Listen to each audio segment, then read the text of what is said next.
When you flip a light switch, it feels like electricity was already waiting inside the wall. But it wasn't. In the fraction of a second between your finger pressing plastic and the bulb glowing, a continental scale machine responded. Somewhere, a generator spinning at thousands of rotations per minute adjusted torque almost instantly. Power surged across high-voltage transmission lines, stretching hundreds of miles. Substations stepped that voltage down in controlled stages. Distribution lines routed electricity through your neighborhood. A transformer outside your home converted it into usable current.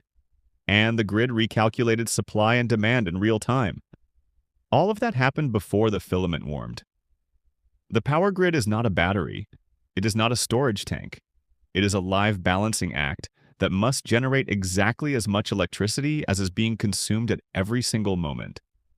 Not approximately, not within a wide margin. Exactly. If generation falls even slightly behind demand, frequency drops. If generation exceeds demand, frequency rises. Either deviation threatens equipment and stability. The grid operates within a narrow tolerance band governed by physics. There is almost no large-scale storage to absorb mistakes.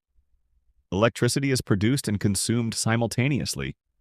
Every microwave turning on, every industrial motor spinning up, every data center cooling unit engaging creates an immediate demand change. And that demand change must be matched instantly somewhere else in the system. When you turn something on, you are not drawing from a reservoir.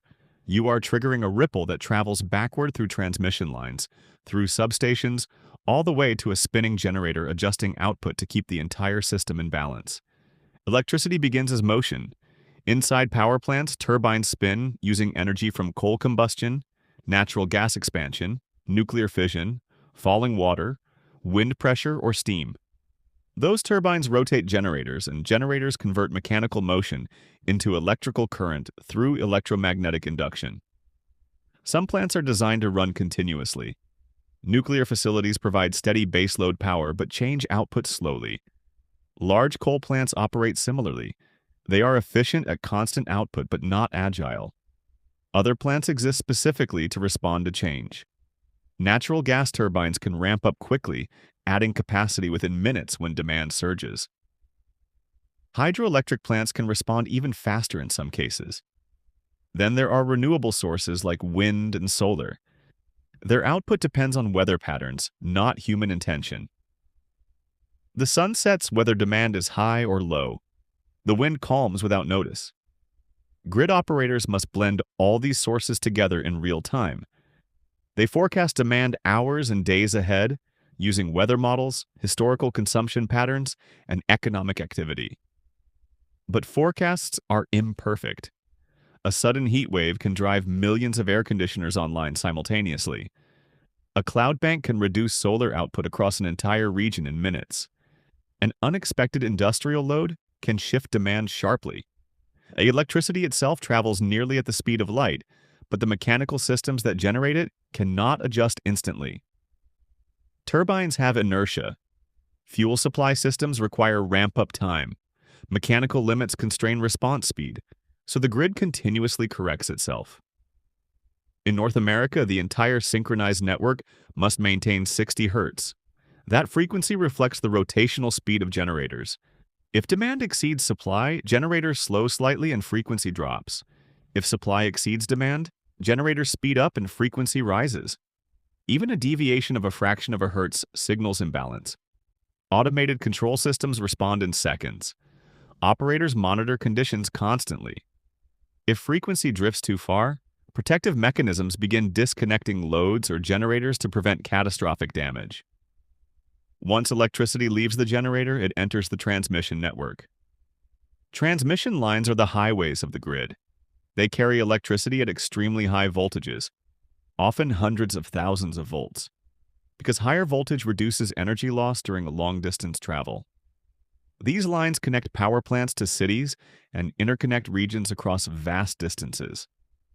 The grid is divided into large synchronized zones, but within each zone, power flows dynamically based on demand and generation patterns. Transmission lines are not simple pipes that deliver electricity in a single direction. Power flows along multiple paths simultaneously, adjusting continuously according to resistance and load conditions. But each transmission line has a physical limit. Carry too much current, and the line heats up. Excessive heat can cause sagging, damage, or dangerous contact with vegetation. To prevent this, protective systems trip overloaded lines offline automatically. When one line trips, the electricity it was carrying redistributes across neighboring lines instantly. If those lines are already near capacity, they may overload and trip as well. This is how cascading failures begin. A single fault under stressed conditions can propagate rapidly through the network. Major historical blackouts have started with something as small as a line contacting an overgrown tree or a monitoring software error, failing to alert operators in time. The system is robust under normal conditions, but tightly coupled. After transmission, substations step voltage down to safer levels for regional distribution. From there, distribution lines carry electricity through towns and neighborhoods. Final transformers, mounted on poles or placed in ground cabinets, reduce voltage to the 120 or 240 volts used by homes and businesses. Most everyday outages originate in this final layer. Storm damage, equipment aging, animal interference, vehicle collisions, generation and transmission may remain intact while local distribution fails. The grid is layered, and every layer must function. Electricity can exist in one part of the system, yet remain inaccessible to you if any intermediate link breaks. The grid's deepest structural vulnerability is its lack of meaningful storage. Unlike water systems with reservoirs or fuel networks with storage tanks, the power grid has almost no buffer. Large-scale battery systems are growing, but they still represent a small fraction of total demand. Most electricity must be consumed the instant it is generated. That means the grid must constantly match output to demand without the ability to stockpile significant reserves. When demand spikes unexpectedly and generation cannot increase quickly enough, operators must reduce load intentionally through rolling blackouts to preserve stability. If they hesitate, frequency can drop low enough that generators disconnect automatically to protect themselves.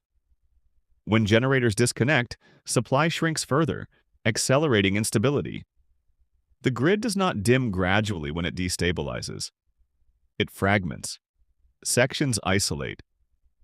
Protective relays act faster than human operators can respond. Restarting a collapsed grid is extraordinarily complex. Power plants require electricity to operate pumps, controls, and cooling systems.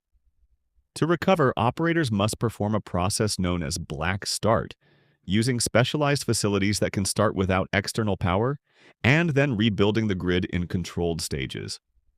Modern civilization depends completely on this invisible synchronization. Refrigeration, hospitals, water treatment, fuel pumps, telecommunications, financial networks, transportation signaling, data centers, all assume continuous electricity. When you flip a switch, you are participating in a real-time negotiation between thousands of generators and millions of devices, all synchronized within a narrow band defined by physics.